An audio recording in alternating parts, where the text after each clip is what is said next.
So I'm here at the Unit 731 Museum in Harbin. The evidence of crimes committed by Unit 731 War Museum. So I'm going to have a look around and hopefully learn a little bit more about exactly what took place here. This summer, Jack Forstak finally visited a museum he had wanted to visit for a long time.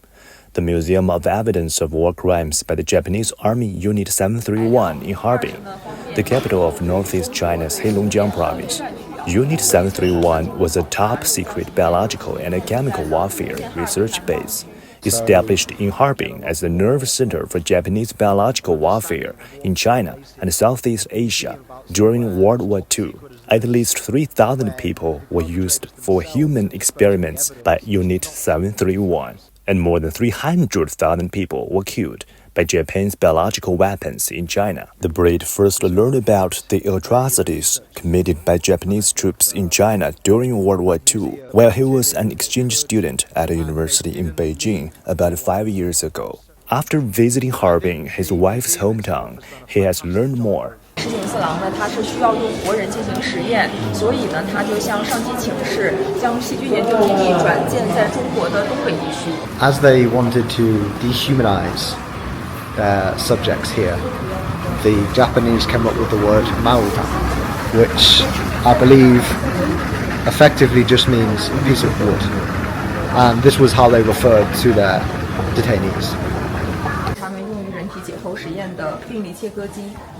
这个是解骨锯，还有挂人体内脏的解剖挂架。 So the overall amount of disease that was stored here, over 500 kilograms of these bacteria were made.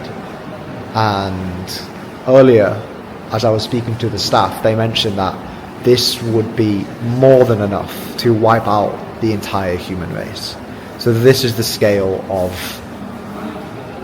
work that they were doing here.